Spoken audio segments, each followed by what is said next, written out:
voltando um pouquinho, ele estava ali pregando, ali na cidade de Betânia. Jesus estava curando ali um leproso, que chamava-se também Simão, o leproso. E aproximando-se, diz o texto anterior, veio uma mulher e derramou um vaso de alabastro de perfume na cabeça do Senhor, ungindo. Aí começa os discípulos a dizer: por que tu não guardaste e venderas, para que dais aos pobres o que comer? Judas Iscariote, vendo ali que era um unguento, um perfume muito valoroso, ele se ignora com aquela mulher também, porque ele queria que vendesse.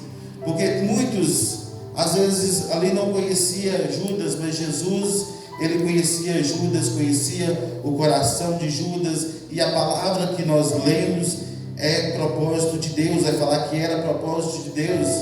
Judas está ali dentre os 12, aleluia. Eu até anotei aqui no final, aleluia, os 12 discípulos era Simão, Pedro, Simão, Cananeu, Tiago, o maior, Tiago, também o menor. Por que fala o maior? É porque é aquele que escreveu as escrituras lá no Novo Testamento.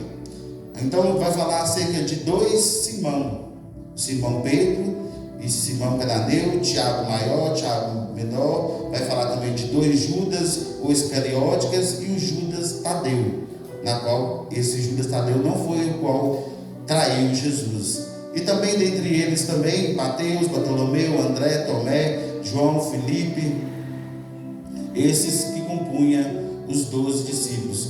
Mas a história vai dizer, a palavra do Senhor vai dizer que este homem chamado Judas Iscariotes, em João capítulo de número 6, verso 71, ele era filho de quem? De um certo homem chamado Simão. Simão era das terras ali das províncias da Cananéia, e Jesus tinha o recrutado para estar fazendo parte do seu ministério. E consigo também veio o Simão, e consigo veio também o Judas Iscariote, na qual iria trair Jesus.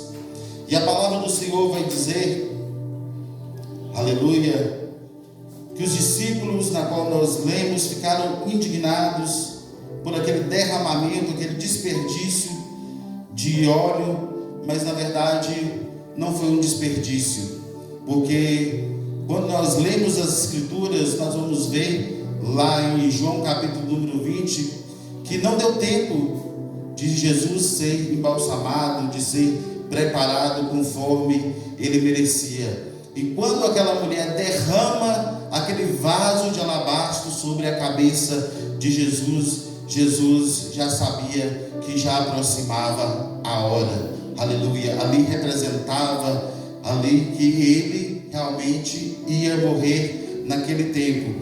Então estava em festa toda aquela comunidade, era a festa dos pães asmos. Os judeus comemoravam essa festa todo ano, festa da Páscoa.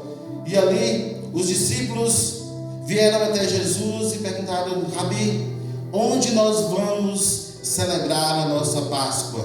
E o texto na qual nós lemos vai dizer que o mestre falou: vai até a casa de um certo homem e diz para ele que já é chegada a minha hora, aleluia, e nós iremos celebrar na casa dele a ceia do Senhor, aleluia. E disse a palavra do Senhor no verso 20: chegando à tarde, assentou-se à mesa com os 12, e ele vos disse: em verdade vos digo que um de vós há de me trair. Os discípulos, eles ficaram assim surpresos, porque era todos homens escolhidos de Deus, era todos homens na qual tinham suas funções ali dentro do ministério de Jesus, eram homens de confiança, e uns oravam para o outro: não sou eu, não sou eu. E alguns até indagavam ao Senhor: mestre, sou eu aquele que há de trair o Senhor? E também Judas também pergunta a Jesus: Rabi, é eu que há de trair? E Jesus responde: não te falei isso, tu disseras. Aleluia.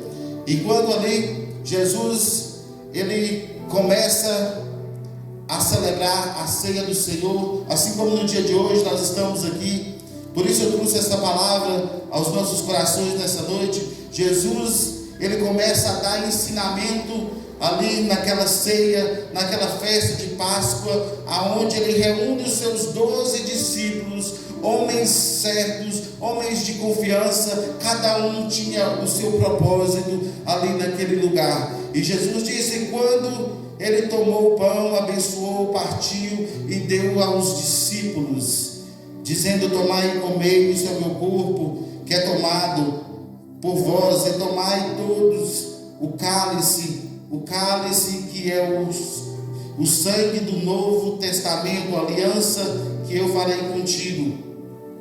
E ali Jesus divide a ceia, e eles indagam ao Senhor: quem há de me trair? Jesus disse: aquele que tocar a sua mão no prato junto com a minha. Mas isso em meio às conversas, em meio ali o cear, em meio o comer e o beber, ali Jesus, uma certa feita, vai pegar um pão, e também Judas, ao mesmo tempo, se cumpre a palavra do Senhor, ele toca na vasilha do pão juntamente com Jesus, mas os discípulos não percebem. Jesus, o que ele faz?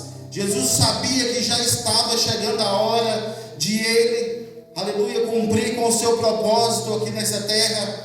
Então Jesus sai imediatamente ali daquele lugar e vai aos montes da Oliveira para poder orar ao Senhor. E Jesus começa lá em cima a orar ao Senhor, começa ali, diz que Jesus passa por um flagelo tão grande que ele começa a suar ali gotas de sangue, porque já é chegada a hora dele fazer e cumprir com o propósito do Pai. E Jesus ali naquele momento de angústia, de aflição, ele vai tornar a palavra ao Senhor. Ele estava às vezes ali até com medo no seu corpo físico, ali porque Jesus era de corpo, ele era carne e osso também, mas ele era 100% homem e 100% Deus. E ali ele falou com Deus: seja feita a tua vontade, Senhor. E ali Jesus descendo ali do Monte das Oliveiras, aleluia, indo mais à frente um pouco, ali já estava ali preparado ali Judas, o Iscariote, aleluia, que havia de vender Jesus. Ele já tinha ido até o Sinédrio ali para poder entregar Jesus. Judas, enquanto Jesus orava, Judas ele vai ao Sinédrio e fala: ei, aquele homem que vós quereis, aquele homem que faz milagres, eu vou vender para vocês, eu o vendo. Ali Judas dá a entender que Jesus era um servo, Jesus era um escravo dele. E ali ele fala ao Sinédrio: 30 moedas, quanto vale o melhor escravo? O Sinédrio fala: nós pagamos 30 moedas de prata para um bom escravo. Então há de receber, porque eu quero esse Jesus aqui, eu quero esse Jesus julgado, eu quero esse Jesus preso. Então Jesus ele é preso ali pelos sacerdotes. Imediatamente Pedro, vendo aquela confusão toda, a palavra diz que ele desembanha a sua espada e corta a orelha de um sacerdote, um soldado sacerdote que ali estava para levar Jesus. E Jesus fala com Pedro: Pedro, não é assim que eu te ensinei, não faz isso, Pedro. Vai Jesus lá, pega a orelhinha, o pedaço da orelha e cola ali no sacerdote. Pedro, não é dessa forma. Jesus sabia que ele tinha planos também à vida daquele sacerdote, e que se ele fosse impuro, faltasse algum dedo, algum pedaço do seu corpo, se ele fosse manco, coxo ou caolho, ele não poderia servir a Deus. Então Jesus, ele restaura aquele sonho daquele homem, porque ele ia embora daquele lugar, ia voltar para sua casa, ele não podia mais fazer parte daqueles sacerdotes. E ali eu vejo essa história, irmãos, Jesus sendo vendido por 30 moedas de prata. Olha onde vai a arrogância do homem, olha onde vai o homem, a ganância do homem. No hebraico, fui descobrir que Judas, nome Judas, Iscariote, quer dizer, Iscariotes, era como se fosse um terrorista. Imagina só, Jesus contrata um terrorista para fazer parte do ministério dele. Mas toda pessoa que entra para fazer parte do ministério de Jesus, ele tem um propósito a cumprir. Judas tinha esse propósito a cumprir, aleluia. E Jesus entrega ali